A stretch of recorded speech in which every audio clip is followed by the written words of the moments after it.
আমরা এখন এই বদমাস এই ট্রিক্স দ্বারা কখন কোন প্রক্রিয়ার কাজ করব খুব সহজেই মনে রাখবো।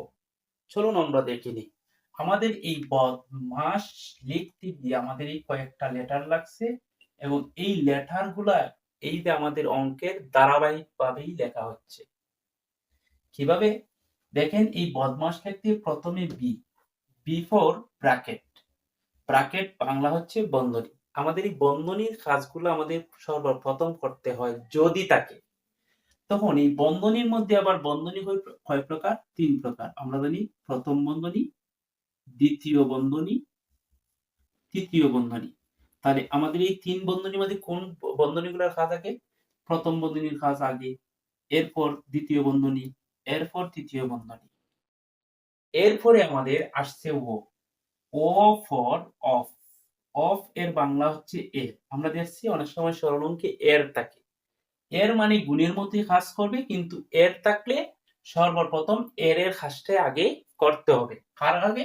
যেমন ডিভিশন, মাল্টিপ্লিকেশন, এডিশন, সাবট্রাকশন সবগুলোর আগে এই এর কাজটা করতে হবে। যদি আমরা এলোমেলো করি তাহলে কিন্তু অঙ্ক মিলবে না।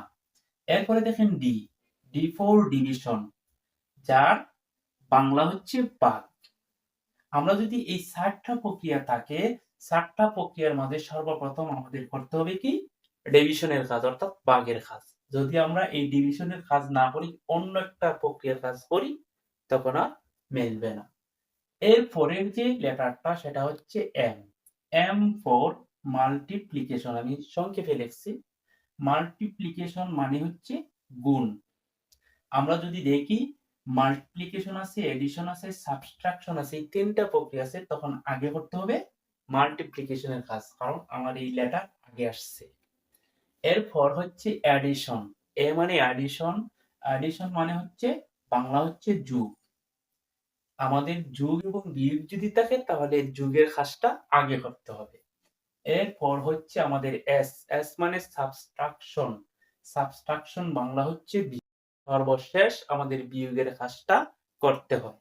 আমরা যদি এই বদমাস শব্দটা মনে রাখি, যখন আমাদের এই প্রক্রিয়া এক বা একাধিক প্রক্রিয়া চিহ্ন থাকবে, তখন আমাদের এই বদমাস শব্দ দিয়ে আমাদের ধারাবাহিকতা রক্ষা করে যদি আমরা অঙ্কের সমাধান করি, তাহলে যত বড় কঠিন অঙ্কই হোক না কেন, সরল অথবা সমীকরণ, আপনারা এই প্রক্রিয়াটা বা ধারাটা বজায় রেখে যদি আপনারা করেন, তাহলে খুব সহজেই অঙ্ক মিলে যাবে।